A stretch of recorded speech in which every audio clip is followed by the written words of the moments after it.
और वामपंथी उग्रवाद की समस्या की शुरुआत के बाद पहली बार मैं देश के गृह मंत्री नाते गर्व से कह रहा हूं कि पहली बार सीआरपीएफ का स्थापना दिन यहां छत्तीसगढ़ में बस्तर के अंदर हम मना रहे हैं। ये हमारे लिए बहुत आनंद और गर्व का विषय है। उस मौके पर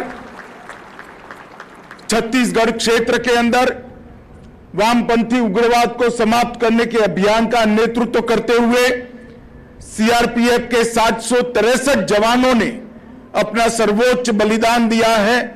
मैं वो सभी जवानों को मनपूर्वक श्रद्धांजलि देता हूं और उनके परिवारजनों को बताना चाहता हूं कि आज वामपंथी उग्रवाद के खिलाफ हमारी जो लड़ाई है, विजय के अंतिम पड़ाव पर जो खड़ी हुई दिखाई पड़ती है, इसकी नींव में आपके परिजनों के सर्वोच्च बलिदान का बहुत बड़ा योगदान है। उनके बलिदान से ही ये स्वर्णिम अक्षरों में विजय गाथा लिखी जानी है, इसका पूरे देश को संज्ञान है।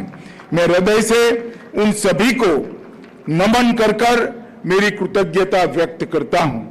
मित्रों, चाहे जम्मू कश्मीर का क्षेत्र हो, चाहे नॉर्थ ईस्ट की अशांति के खिलाफ लड़ना हो, चाहे वामपंथी उग्रवाद के क्षेत्र के अंदर पल पल सजग रहते हुए वीरता प्रदर्शित करते हुए जवानों ने जान जोखिम में डालकर आदिवासियों तक विकास को पहुंचाना हो, हर क्षेत्र के अंदर सीआरपीएफ के जवानों ने अप्रतिम शौर्य और बहादुरी का परिचय देश की जनता के सामने और समग्र दुनिया के सामने देने का हमेशा काम किया है।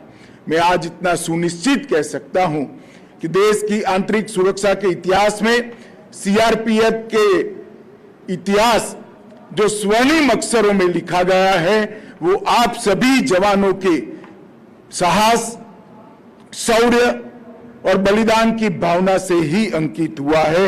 मैं फिर से एक बार आप सभी को बहुत बहुत बधाई देना चाहता हूं।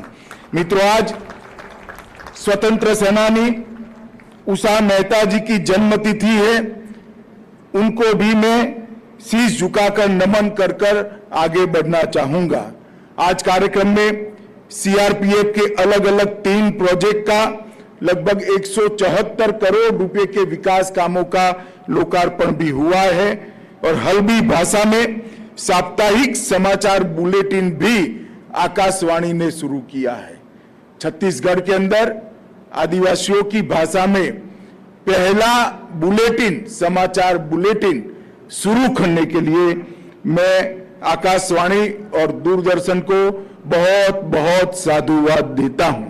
इससे न केवल हमारी स्थानीय भाषाएं मजबूत होगी, इस क्षेत्र में रह रहे आदिवासियों को अपनी ही भाषा में देश और दुनिया में जो कुछ भी घटित होता है, इसके समाचार सीधे मिल पाएंगे। इससे देश और दुनिया के साथ उनका संपर्क और उनकी जानकारी भी समृद्ध होगी, इसका मुझे विश्वास है।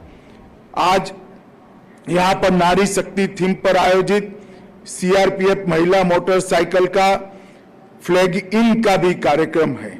इस 75 महिला जवानों ने 38 मोटरसाइकिलों के साथ 9 मार्च 2023 से लेकर 1848 किलोमीटर की यात्रा करते हुए आज यहां पर आए हैं। वो नारी शक्ति को मैं नमन करता हूं और उनके शौर्य से पूरे देश भर के अंदर महिला शक्ति का सशक्तिकरण हुआ है और सीआरपीएफ का भी किस प्रकार की नारी शक्ति सीआरपीएफ के पास है, ये वीरांगनाओं का परिचय आपने समूचे देश को दिया है और समग्र देश की बेटियों में उत्साह का संचार करने का काम किया है।